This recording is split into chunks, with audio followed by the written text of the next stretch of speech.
സഹോദരങ്ങളെ, ഇതൊരു കഥാപ്രസംഗമാണ്. ഈ കഥാപ്രസംഗത്തിന്റെ കഥ, തിരക്കഥ, സംഭാഷണം, സംവിധാനം എല്ലാം തന്നെ ആരിഫ് ഹുസൈൻ ആണ്. ബാലചന്ദ്ര മേനോന് ശേഷം എല്ലാം കൂടി ഒരുമിച്ച് കാട്ടിക്കൂട്ടുന്ന ഒരു വ്യക്തിയാണ് ഈ ആരിഫ് ഹുസൈൻ എന്ന് പറയുന്നത്. ഈ കഥ നടക്കുന്നത് ആരിഫ് ഹുസൈന്റെ മൂക്കത്ത് താഴത്താണ്. ഈ കഥയുടെ പേരാണ് പട്ടി ഷോ. നിങ്ങൾക്ക് സ്ക്രീനിൽ കാണാം. ഡോഗ് ഷോ എന്ന് പറയും. ഒരു ചൊല്ലുണ്ട്, ഇംഗ്ലീഷിൽ ഒരു ചൊല്ലുണ്ട്. അതെന്തെന്നാൽ every dog has a day. എല്ലാ നായിൻ്റെ മക്കൾക്കും ഒരു ദിവസമുണ്ട്. അപ്പോൾ ഇത്തരത്തിൽ നല്ല ദിവസങ്ങളെ ആസ്വദിച്ചുകൊണ്ട് നടക്കുകയാണ് ഈ പറഞ്ഞിട്ടുള്ള ആരിഫ് ഹുസൈൻ എന്ന് പറയുന്ന മോനും. അപ്പോൾ ഇതുമായി ബന്ധപ്പെട്ട് പറയുകയാണെന്നുണ്ടെങ്കിൽ, കഥികനല്ല കലാകാരനല്ല ഞാൻ, കേവലം ഞാനൊരു ദായി മാത്രം. കഥികനല്ല കലാകാരനല്ല ഞാൻ, കേവലം ഞാനൊരു ദായി മാത്രം. അപ്പോൾ ഞാനൊരു കലാകാരനോ അതല്ലെങ്കിൽ ഞാനൊരു കഥാകൃത്തോ കാതികനോ അല്ല, ഞാനൊരു ദായിയാണ്. പക്ഷെ എന്നിരുന്നാൽ തന്നെ ഞാനിവിടെ എൻ്റെ കഥ അവതരിപ്പിക്കുകയാണ്.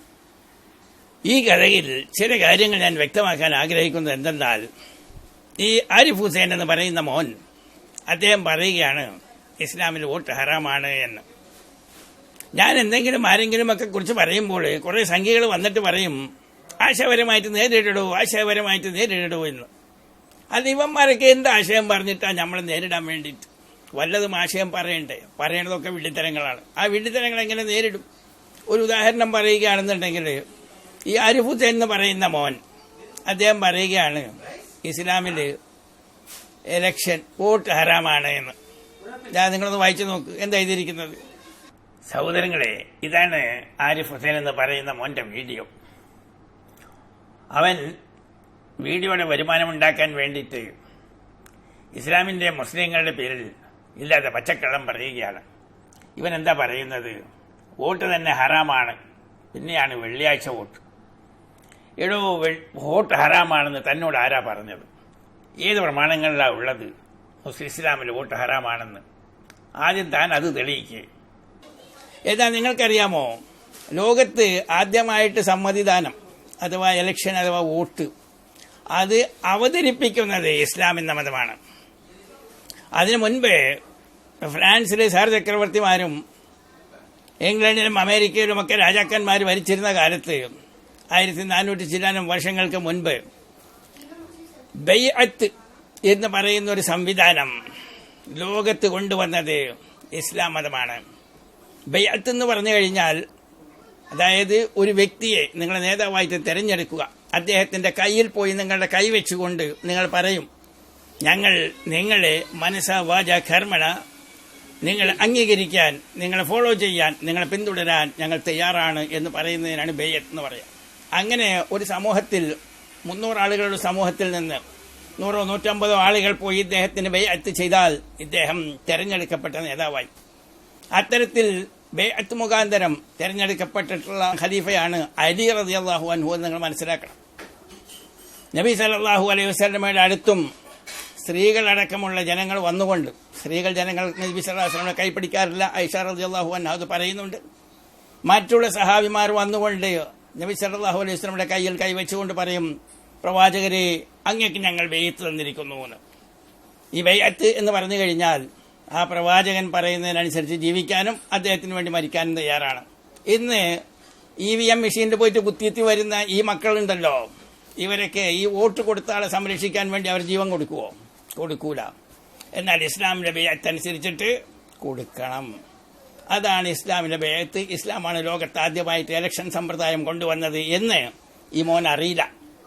എന്നിട്ട് ഇദ്ദേഹം പറയാണ് ഇസ്ലാമിൽ വോട്ട് ഹറാമാണ് എന്ന്. ഇവൻ എന്താ പറയുന്നത്? വോട്ട് തന്നെ ഹറാമാണ്, പിന്നെയാണ് വെള്ളിയാഴ്ച വോട്ട്.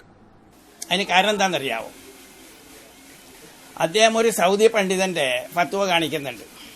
ആ ഫത്വയിൽ അദ്ദേഹം പറയുന്നത് എന്താണ്? സൗദി പണ്ഡിതൻ, unless they are in a situation where their vote would make a difference between selecting the lesser of two evils. So if we have a Muslim who's trying to promote some part of Sharia or who would endorse the affairs of the Muslims against someone who is anti-Islamic.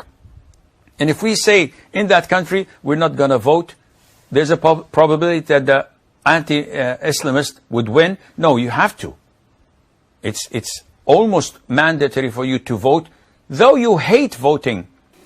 അദ്ദേഹം പറയുന്നത് നിങ്ങൾക്ക് രണ്ട് ചെകുത്താന്മാരെ സ്വീകരിക്കേണ്ട വരുന്ന ചുറ്റുപാടുണ്ടാവുന്നു. അതായത് എൻ്റെ ഒരു സഹോദരൻ, അദ്ദേഹത്തിൻ്റെ അടുത്ത് എല്ലാവിധ തോന്നിവാസങ്ങളുമുണ്ട്. അദ്ദേഹം ഡ്രഗിൻ്റെ ആളാണ്, അദ്ദേഹം മാഫിയ ആണ്, അദ്ദേഹം റിയൽ എസ്റ്റേറ്റിനെ തിരിമറി നടക്കുന്ന ആളാണ്, സർക്കാരിന് തുരങ്കം വെക്കുന്നവനാണ് എന്ന് മനസ്സിലാക്കുന്നിട്ട് ഇദ്ദേഹം ഇലക്ഷനിൽ മത്സരിക്കുക. അദ്ദേഹം രാഷ്ട്രീയക്കാരനാണ്. അപ്പോൾ എനിക്ക് വോട്ട് ചെയ്യൽ നിർബന്ധമാവുകയാണ്. എന്തുകൊണ്ടാണ് എനിക്ക് വോട്ട് ചെയ്യൽ നിർബന്ധമാകുന്നതെന്നാൽ ശൈത്താന്റെ സിൽവന്തിയായിട്ടുള്ള അക്രമിയായിട്ടുള്ള എൻ്റെ സഹോദരൻ ജയിക്കാൻ പാടില്ല. അദ്ദേഹത്തിന്റെ എതിർകക്ഷി ജയിപ്പിക്കാൻ വേണ്ടി അദ്ദേഹത്തിന്റെ എതിർകക്ഷിക്ക് വേണ്ടി വോട്ട് ചെയ്യുക എന്നുള്ളത് എന്നിൽ നിർബന്ധമാവുകയാണ്. അതാണ് ഈ പണ്ഡിതൻ പറഞ്ഞത്. If you wanted to select two evil, go for the lesser evil എന്ന് അദ്ദേഹം പറഞ്ഞതിന് ഈ മോൻ, അതായത് ആരിഫ് പറയുകയാണ് ജനാധിപത്യം ഹറാമാണ് എന്നാണ് ഇദ്ദേഹം പറയുന്നത്. ജനാധിപത്യം എന്ന് പറയുന്നത് അതും ഇസ്ലാമിലില്ല. അത് ഇസ്ലാം ജനാധിപത്യ വിരുദ്ധമാണെന്ന് നമ്മൾ പറയുന്നത് അതുകൊണ്ടാണ്. കേട്ടില്ലേ? അത് ഇദ്ദേഹത്തിന്റെ ഇംഗ്ലീഷിന്റെ പരിജ്ഞാനം ഇത്രയേ ഉള്ളൂ. ഇംഗ്ലീഷിനെ കുറിച്ച് പറഞ്ഞപ്പോൾ ഈ ആരിഫ് ഹുസൈൻ പറഞ്ഞത് എന്താണെന്നറിയാമോ?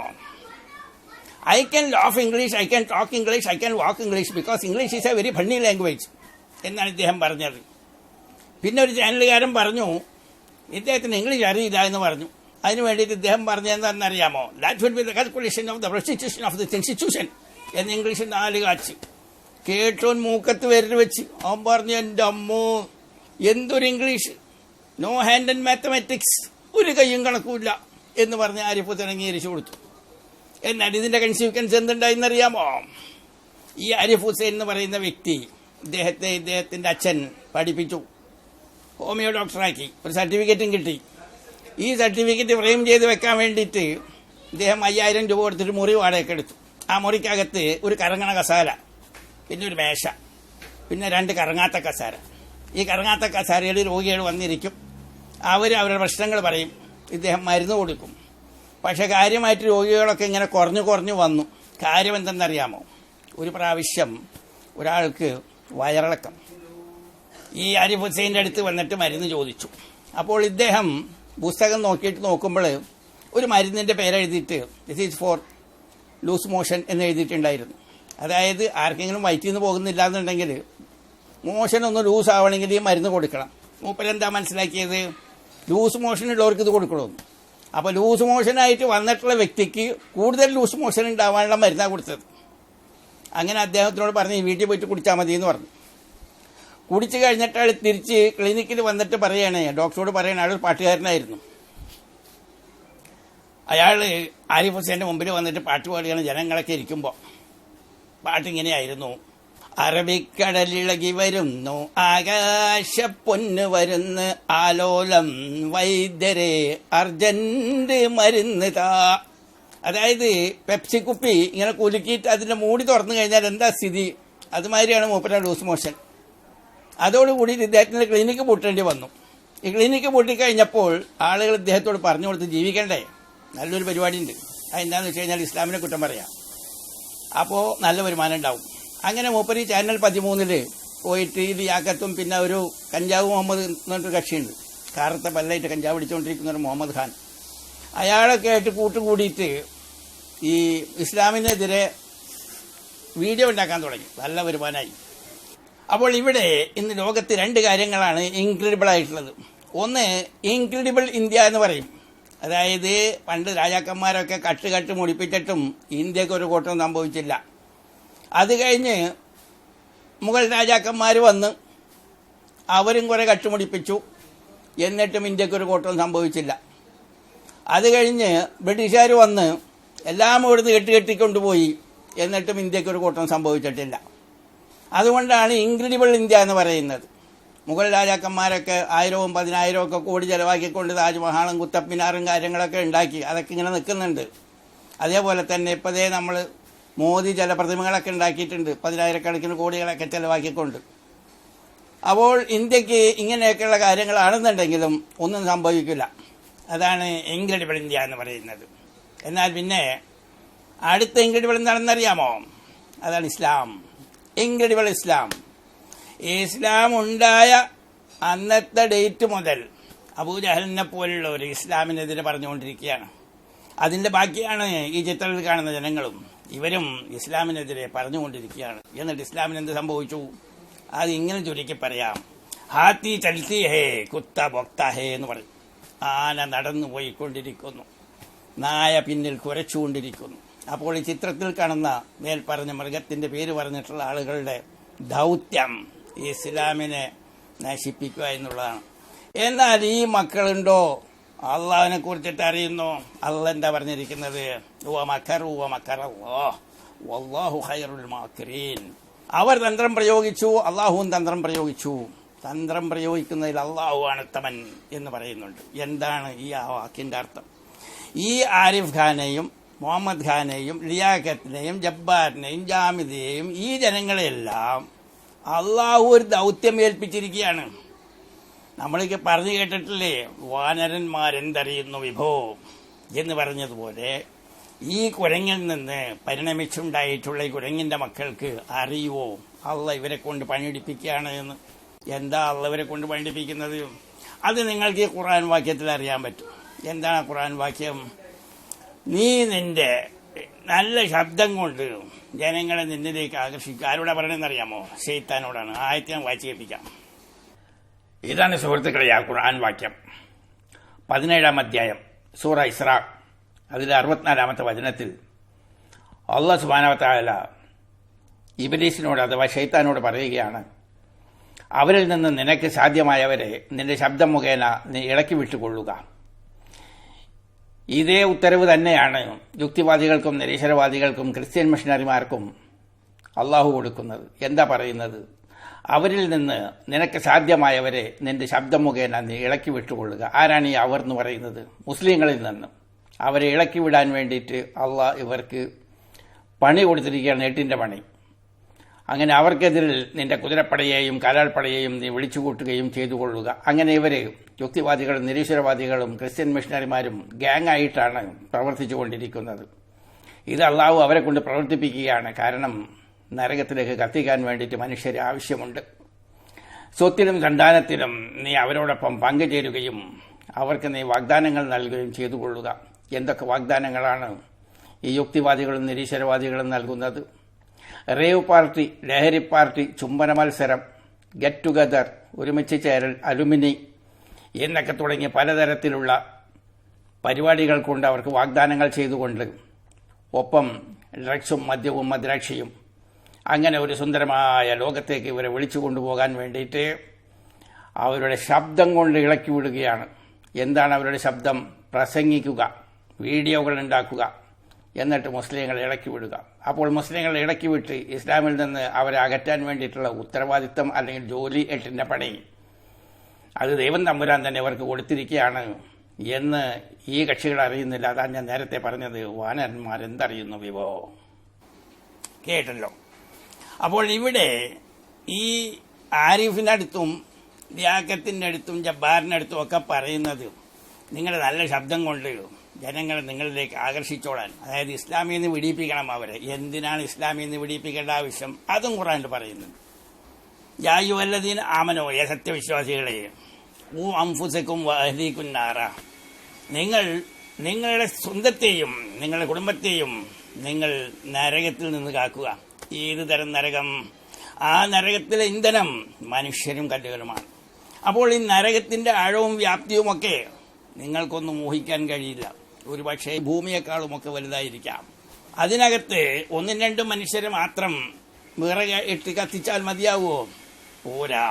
പകരം കോടാനുകൂടി മനുഷ്യരെ വേണം അള്ളാഹുവിന് അതിൽ കത്തിക്കാൻ വേണ്ടി. അപ്പോൾ ഇവിടെ നിരീശ്വരവാദികളും യുക്തിവാദികളും ഒക്കെ പറയും അള്ളാഹ്ക്ക് വല്ല പണി, വേറെ പണിയൊന്നുമില്ല, നരകം ഉണ്ടാക്കിയിട്ട് ജനങ്ങളെ കത്തിക്കണമെന്ന് ചോദിക്കുമ്പോൾ അത് അള്ളാഹിന്റെ തീരുമാനമാണ്. അത് നമുക്ക് ചോദ്യം ചെയ്യാൻ പറ്റില്ല. പക്ഷെ നമ്മളോട് പറഞ്ഞിട്ടുണ്ട്, ഒരു നരകമുണ്ട്, മനുഷ്യനാണ് അത് കത്തിക്കണം, സൂക്ഷിച്ചോ എന്ന് നമുക്ക് വാണിംഗ് തന്നിട്ടുണ്ട്. അപ്പം ഞാൻ ആ വാണിംഗ് ഒക്കെ ഉൾക്കൊണ്ടുകൊണ്ട് അതിനനുസരിച്ച് ജീവിക്കാം. എന്നാൽ ഈ ജാമിദൻ, ജബ്ബാറും ലിയാഖത്തും തുടങ്ങിയവർക്കൊക്കെ അള്ളാഹ് കൊടുത്തിട്ടുള്ള ദൗത്യം എന്താണ്? മുസ്ലിങ്ങളെ, അതായത് നാമധാരികളെ നിങ്ങൾ ഇസ്ലാമിൽ നിന്ന് പുറത്താക്കുക. അല്ലാത്ത ആൾക്കാരും ഉണ്ട്. അവരെ നിങ്ങളെ ജോൽപ്പടിക്ക് കൊണ്ടുവരിക. എന്നിട്ട് ദൈവത്തിനെതിരെ അവരെ നിലനിർത്തുക. അപ്പോൾ ദൈവത്തിന് ഇവരെ നരകത്തിട്ട് കത്തിക്കാൻ പറ്റും. കൂടാനുകൂടി ജനങ്ങൾ ദൈവത്തിന് ആവശ്യമുണ്ട്. അപ്പോൾ ദൈവത്തിന് വേണ്ടി പണിക്കുന്നവരാണ് ഇവർ എന്നിവർക്ക് അറിയുന്നില്ല. മനസ്സിലായിട്ടുണ്ടാവും. പിന്നെ ഇദ്ദേഹം പറയുന്നത് വെള്ളിയാഴ്ചത്തെ ജുമാ, അതിനെക്കുറിച്ച് സംസാരിക്കുന്നുണ്ട് ഇദ്ദേഹത്തിന്റെ വീഡിയോയിൽ. ഇന്ത്യയിൽ പലയിടങ്ങളിലും കേരളത്തിലുള്ളതിനേക്കാൾ കൂടുതൽ മുസ്ലിങ്ങൾ ഉള്ള ഇടങ്ങളിലും വെള്ളിയാഴ്ച വോട്ട് നടക്കുന്നു. പക്ഷെ അതിൽ മതം പറഞ്ഞുള്ള കളി അത് കേരളത്തിൽ മാത്രം. അതായത് ഈ നാണല്ലാത്തവന്റെ ആസനത്തിൽ ആരും മുളച്ചാലോ ഒരു തണലാണെന്ന് പറയില്ലേ, ആദ്യ വർത്താനാണ് ഇദ്ദേഹം പിന്നെ ഒരു പോക്കരി എന്ന് പറഞ്ഞൊരു വ്യക്തിനെ എടുത്തിട്ട് പറയുന്നത്. രണ്ടെണ്ണത്തിനൊരു വിവരമില്ല. മണ്ടന്മാരെ ലണ്ടനിൽ നിന്ന് കേട്ടിട്ടില്ലേ, അതിൻ്റെ ഒരു വകുപ്പാണിത്. ഇവിടെ നമ്മൾ മനസ്സിലാക്കേണ്ടത് ജുമ്മയുടെ സമയത്ത് മാത്രം വോട്ടുന്നാണോ? കാലത്ത് വോട്ടില്ലേ, ജുമ്മയ്ക്ക് ശേഷം വോട്ടില്ലേ? വേണ്ടവർക്ക് ജുമ്മ നിസ്കരിക്കുകയും ചെയ്യാം, പോയിട്ട് വോട്ട് ചെയ്യുകയും ചെയ്യാം. ഇത് വളരെ സിമ്പിളായിട്ടൊരു കാര്യമാണ്. രണ്ടാമത്തേത് ഇദ്ദേഹം പറയുന്നത് ഇവരൊക്കെ ഹുക്കുമത്തെ ഇലാഹി കൊണ്ടുവരുമെന്ന് പറയണു. ഇവർക്കൊക്കെ വേണ്ടത് ശരീഅത്ത് നിയമങ്ങളാണ് എന്ന് ഇദ്ദേഹം പറയുന്നുണ്ട് ഇദ്ദേഹത്തിന്റെ വീഡിയോയിൽ. എടോ, ശരീഅത്ത് നിയമങ്ങൾ വേണമെന്ന് ആരാ പറയുന്നത്? ആ ശരീഅത്ത് നിയമങ്ങൾക്ക് വേണ്ടിയാണ് വോട്ട് ചെയ്യുന്നത്. എടോ, നിങ്ങൾ ആദ്യം മനസ്സിലാക്കേണ്ടത് വിവരക്കേട് വിളമ്പുന്നതിന് മുൻപ് ഇസ്ലാമിനെ കുറിച്ചിട്ട് പഠിക്കാൻ ശ്രമിക്കണം. എന്നിട്ട് വേണം വിവരക്കേട് വിളമ്പാൻ. ഇസ്ലാമിന്റെ വീക്ഷണം എന്താണ് ഭരണത്തെക്കുറിച്ചിട്ട്? വളരെ സിമ്പിളാണ്. നബി സല്ലല്ലാഹു അലൈഹി വസല്ലം പറഞ്ഞിരിക്കുന്നു, മുത്തഫഖുൻ അലൈഹി ഹദീസ്, ബുഖാരിയും മുസ്ലിമും പറഞ്ഞിട്ടുള്ളതാണ്, കോട്ട് ചെയ്തിട്ടുള്ളതാണ്. അതെന്താ പറയുന്നത്? നിങ്ങളെ ഭരിക്കുന്നത് ഒരു അടിമയാണെങ്കിലും അദ്ദേഹത്തെ അനുസരിക്കുക. അപ്പോൾ ഭരണാധികാരിയെ അനുസരിക്കുക എന്നുള്ളത് അതൊരു മുസ്ലിമിന്റെ ഡ്യൂട്ടിയാണ്.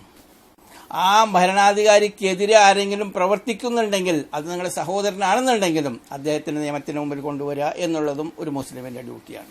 അപ്പോൾ ഒരു മുസ്ലിമിനെ സംബന്ധിച്ചിടത്തോളം നിങ്ങൾ ചിന്തിക്കേണ്ടത്, അതായത് ശാന്തിയും സമാധാനവും നൽകുന്ന ഒരു ഹുക്കൂമത്ത്, ഒരു ഗവൺമെന്റ് ആരാണോ കാഴ്ചവെക്കാൻ കഴിയുക അവരെ നിങ്ങൾ അതിന്റെ അധികാരത്തിലേറ്റുക എന്നുള്ളതാണ് ഒരു മുസ്ലിം ചിന്തിക്കേണ്ടത്.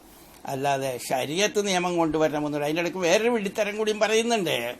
അദ്ദേഹം പറയുന്നത് ലോകത്ത് ശരീഅത്തുള്ള നിയമങ്ങളുടെ നാടുകളൊക്കെ അതപ്പതിച്ചു പോയിരുന്നു. അപ്പോൾ ഇവിടെ എന്തുകൊണ്ടാണ് ഈ ഇസ്ലാമിക രാജ്യങ്ങൾ, ഈ ശരിയ നിയമം യഥാർത്ഥത്തിൽ അടിച്ചേൽപ്പിക്കപ്പെട്ടിട്ടുള്ള രാജ്യങ്ങൾ ഒന്നും തന്നെ ഗുണം പിടിക്കാത്തതെന്ന് ചോദിച്ചു കഴിഞ്ഞാൽ കാരണം ഇതാണ്. ലോകത്ത് എവിടെയുണ്ടോ ശരീഅത്ത് നിയമങ്ങളുള്ള ഒരു നാട്? ഒരു നാടിനെ പറഞ്ഞതാണ്. സൗദി അറേബ്യയിൽ ശരീഅത്ത് നിയമങ്ങളാണ്. ലോകത്ത് ഇന്ന് വരെ ഒരു നാട്ടിലും ശരീഅത്ത് നിയമങ്ങൾ കൊണ്ട് ജീവിക്കുന്നില്ല. അവിടെ ശരീഅത്ത് ഒരു ഭാഗമാണ്. അതേപോലെ തന്നെ അവരുടെ മാൻമെയ്ഡ് ലോ, താഗൂത്ത് നിയമങ്ങളും അതുമുണ്ട്. അത് സൗദി അറേബ്യയിലുമുണ്ട്, ഗൾഫ് നാടുകളിലുമുണ്ട്, അറബ് നാടുകളിലുമുണ്ട്. ഇതൊക്കെ ആദ്യം പഠിച്ചിട്ട് വന്നിട്ടിരുന്ന് പറയടും. മനസ്സിലായിട്ടുണ്ടോ? വെറുതെ വിഡ്ഢിത്തരങ്ങൾ വിളമ്പാ. ഒരു പോക്കരി എന്ന് പറഞ്ഞ ഒരാളെ വിളിച്ചിരുത്തിയിട്ട് പറയണം പോക്കരിത്തരം പറയുന്നു. അത് കേട്ടു നോക്കിയേ. അപ്പൊ എന്തായാലും ഇതാണ് അതിനകത്തുള്ള ഒരു വിഷയം. അപ്പൊ ഇതില് നമ്മുടെ പോക്കരിക്ക് എന്താണ് ചേർത്ത് പറയാന്നുണ്ടെങ്കിൽ പറയാം.